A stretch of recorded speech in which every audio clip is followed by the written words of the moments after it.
दिमाग खराब है, दीवाने हैं। और ये बात आपको मालूम है कि ये सारी बातें कही गई मोहम्मद रसूलुल्लाह के लिए सल्लल्लाहु अलैहि वसल्लम। मजनून, शायर, साहिर, मशहूर, इक्ततबहा, डिक्टेशन ले लेते हैं। एक अजमी गुलाम घर में बंद किया हुआ है, उससे एक डिक्टेशन लेते हैं, तौरात और इंजील की बातें उससे सीखते हैं, और हम पे आकर ढोल जमाते हैं कि ये अल्लाह की तरफ से वही आई। सारी बातें सुननी पड़ी।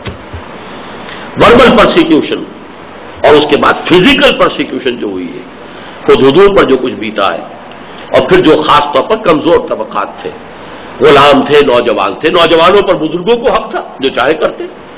हजरत उस्मान रजी अल्लाह तआला अन्हु बनु उमय्या के खानदान के चश्मो चिराग, उनके चचा ने एक चटाई के अंदर उन्हें लपेटा और धुआं दे दिया, दम घुट रहा था।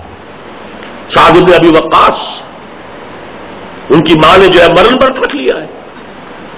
मुसअब बिन उमैर बरहना करके घर से निकाल दिए गए।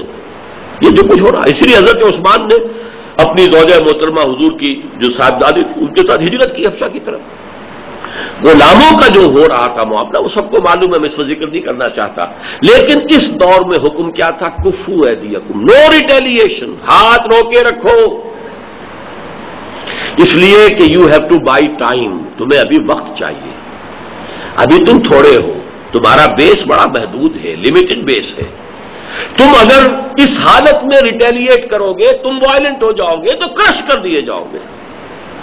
अभी मैं फिर वही अल्फाज इस्तेमाल कर रहा हूं, you have two by time, तुम्हें वक्त चाहिए, और उस वक्त के लिए तुम सब्र करो, हाथ बंधे रखो। Take all prosecution without any retaliation, जो भी जबर किया जाए, तुम्हारे टुकड़े उड़ा दिए जाए, तुम्हें जिंदा भून दिया जाए, कोई अपने दिफा में भी हाथ मत उठाओ। यह है पैसिव रेजिस्टेंस।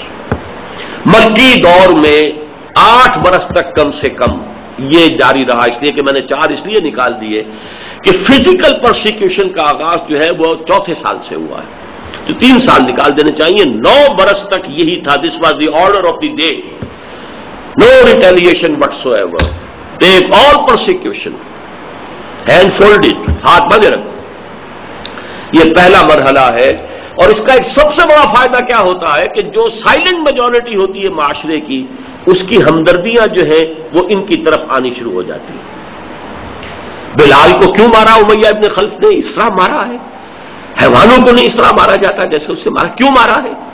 क्या कहीं चोरी कर ली कुछ? क्या कहीं कोई उसकी बेटी की इज्जत पर हाथ डाल दिया? क्या किया था? कुछ नहीं, बस सिर्फ ये कहता है अल्लाह के सिवा कोई माबूद नहीं, मोहम्मद अल्लाह के रसूल है। अब आप अंदाजा कीजिए, वो साइलेंट मेजॉरिटी साइलेंट तो होती है, लेकिन न डेफ होती है और न ब्लाइंड होती है। डम्ब तो है, बोल तो नहीं सकती, हिम्मत नहीं है, जुर्रत नहीं है खड़े होकर अबू जहल के सामने ये कहने क्या कर रहे हो, और उमैया इब्न खल्फ का हाथ पकड़ने की जुर्रत नहीं है। साइलेंट मेजॉरिटी है, बोल भी नहीं सकते, हाथ तो क्या पकड़ेंगे। लेकिन वो डेफ नहीं है, देख रहे हैं, सुन रहे हैं। नतीजा क्या निकलता है कि उनकी हमदर्दियां जो है वो अंदर ही अंदर जो दिलों को फतह कर ले वही फातिह जमाना।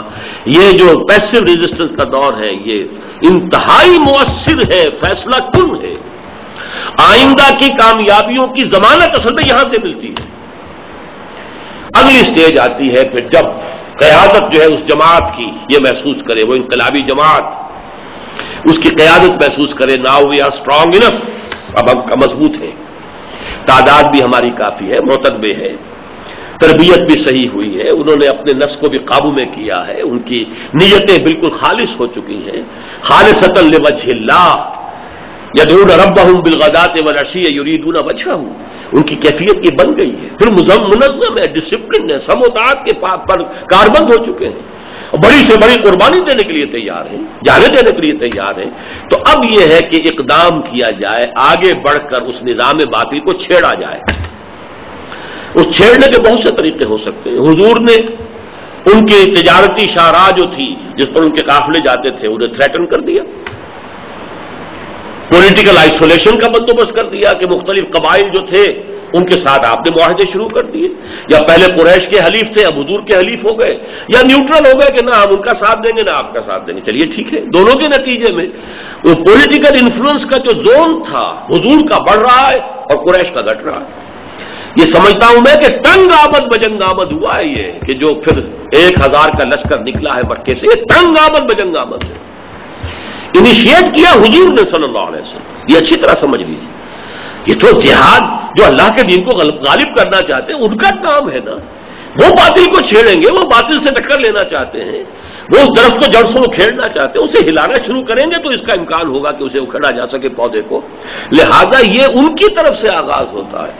یہ دور اب گزر گیا, علامہ شبلی کا زمانہ اور ان سے پہلے کا زمانہ, جب ہمارے سیرت نگاروں نے اپولوجیٹک انداز اختیار کیا تھا, معذرت خواہانہ انداز اختیار کیا تھا, جب وہ جہاد اور قتال کے خلاف پروپیگنڈا ہوا یورپ میں, اور بوئے خون آتی ہے اس قوم کے افسانوں سے, اور یہ الزام لگا کہ یہ ساری تبلیغ اسلام تو جو ہے وہ تلوار سے ہوئی ہے.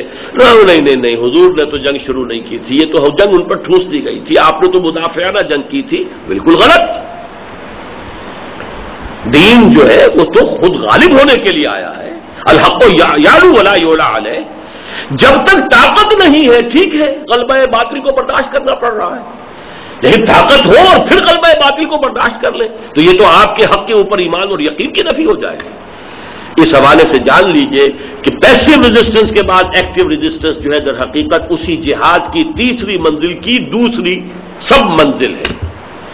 اور اس کا نتیجہ پھر ہوتا ہے جب آپ نے نظام کو چھیڑ ہی دیا, ان کو جو ہے ان کے جو مفادات ہیں, جو وہاں کے پریویلیج کلاسز ہیں, ان کے مفادات کے اوپر جب زد پڑی ہے تو پھر تو وہ تو اٹھیں گے اور وہ اپنے نظام کو ڈیفینڈ کریں گے, پوری قوت کے ساتھ آپ پر حملہ آور ہوں گے, اور پھر ہوگا وہ ایکچوئل کنفلکٹ یا ایکچوئل کنفرنٹیشن, تصادم.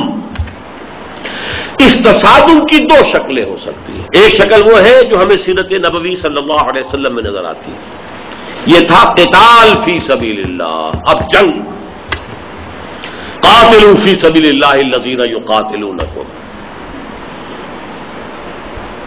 اذن للذین یقاتلون بانہم ظلموا, قاتلوہم حتی لا تکون فتنۃ ویکون الدین للہ.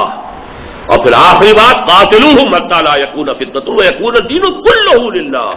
کوئی استثناء نہ رہے, دین کل کا کل اللہ کے تابع ہو جائے, نظام پورا کا پورا اللہ کی حاکمیت کے تابع ہو جائے. اور اس میں پھر وہ مقام جو مقام محبوبیت ہے, ان اللہ یحب الذین یقاتلون فی سبیلہ صفا کانہم بنیان مرصوص. اللہ کو تو علامہ اقبال نے یہیں سے وہ اسلوب مستعار لیا ہے کہ محبت مجھے ان جوانوں سے ہے ستاروں پہ جو ڈالتے ہیں کمند.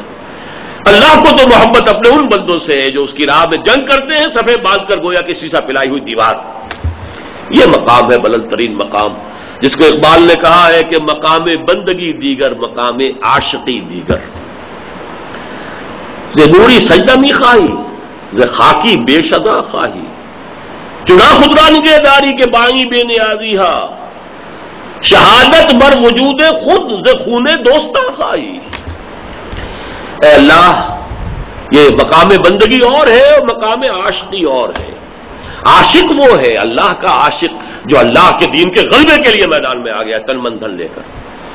اس کے اندر وہ غیرت ہے اللہ کے لیے, وہ محبت ہے اللہ کے لیے. کیسے دیکھے, حق سمجھے اور حق کو مغلوب دیکھے اور زندہ رہے. حضرت ابوبکر نے جیسے کہا تھا, ایبدل الدین وانا حی, کیا دین میں تغیر و تبدل کیا جائے گا جبکہ ابھی میں زندہ ہوں؟ میرے جیتے جی ایسا ہوگا؟ نہیں ہوگا. مانعین زکوٰۃ کے خلاف کوئی اور نہیں نکلے گا تو قتال کے لیے میں تنہا نکلوں گا. یہ جذبہ ہے جو درکار ہے. مقام بندگی دیگر مقام عاشقی دیگر.